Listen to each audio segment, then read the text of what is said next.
Atenție! Toate ideile prezentate în acest podcast nu reprezintă sfaturi de tranzacționare, ci reprezintă strict părerea mea și trebuie tratată ca atare. Iar eventualele pierderi cauzate ca urmare a speculării pe seama predicțiilor tehnice sau fundamentale prezentate în acest video reprezintă strict răspunderea dumneavoastră.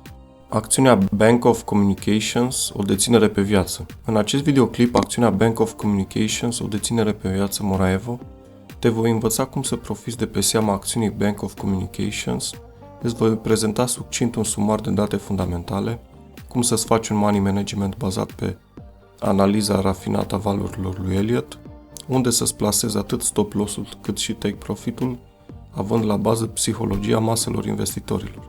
Date fundamentale. Compania este listată pe bursa de la Hong Kong sub simbolul 3328, are un market cap de 308,93 miliarde de dolari și un price per book value de 4, a oferit un dividend de 8,29% la ultima raportare financiară, iar în data de 25 martie 2021 va raporta următoarele rezultate financiare și este listată la diversi brokeri de retail. Analiza tehnică.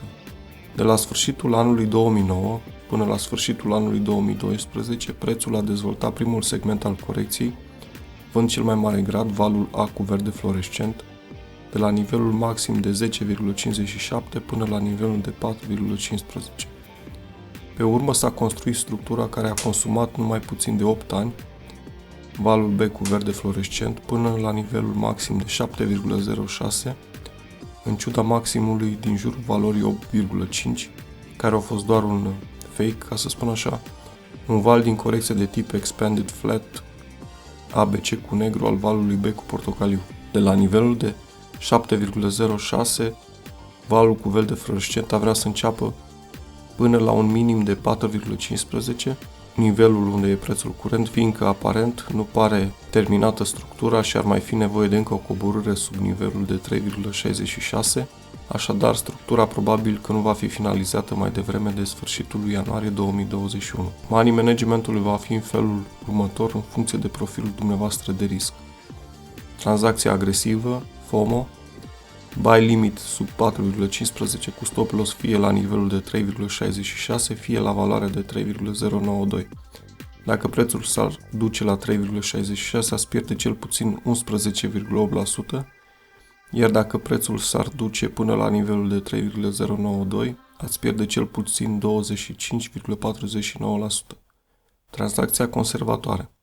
Buy limit sub 3,66 având ca stop loss nivelul de 3,092, adică o pierdere asumată de 15,51% cel puțin. Nivelurile de take profit ar fi identice pentru ambele cazuri și ar genera în funcție de profilul dumneavoastră de risc profit 170,12% cel puțin pentru tranzacția agresivă, respectiv 192,89% cel puțin în cazul tranzacției de tip conservatoare, take profitul fiind la nivelul de 7,06.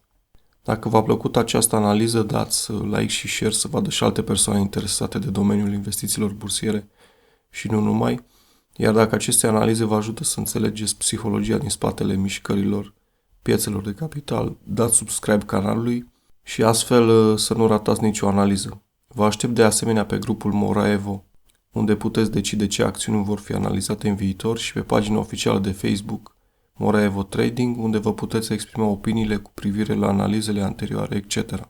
Până data viitoare vă urez succes!